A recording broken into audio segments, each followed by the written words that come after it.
about the Susie Wiles of reporting is that this really stuck out to us, right, in the indictment. This suggested that someone in the president's inner circle could have shared this information with investigators.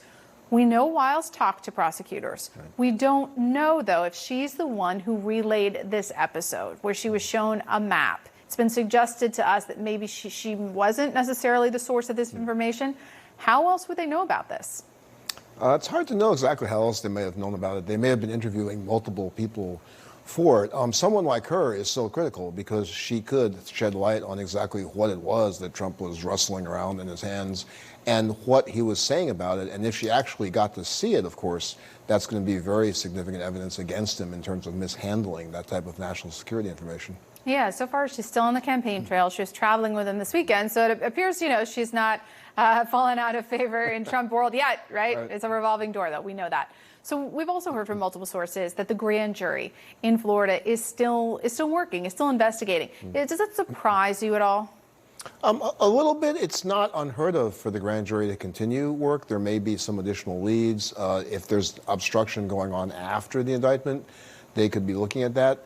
I think the key to watch for is whether they would seek to amend the indictment to supersede it or not. But it's not unheard of for them to continue, but a little bit unusual. Usually charging documents out is kind of the end of that grand jury. Yeah, a lot of questions about whether there's more to come. We reported this week that Rudy Giuliani, who is at the center of the efforts to overturn the 2020 election, that he sat down for a voluntary interview with investigators.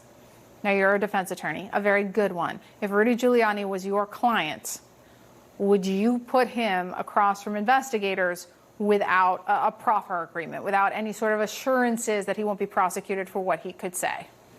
Yeah, it's a little bit complex to figure out what steps had happened before. Normally, I would first offer my proffer, meaning this is what my client would say. If that's appealing to them, then I would ask for some assurances.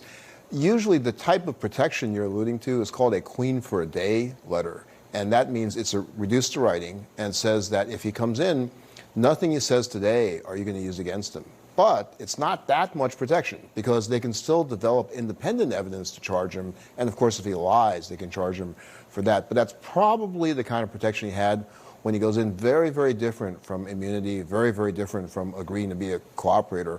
What they're hoping to do right now, I would be hoping to convince DOJ that, hey, he hasn't done anything wrong, but he's being cooperative. In a white-collar case, it isn't who done it. It's a question of was anything done at all. I mean, what's also interesting about Giuliani is that he sat for hours with the January 6th committee. So they already know most of what he'd say. Do you think there's any chance that he would cooperate against former President Trump?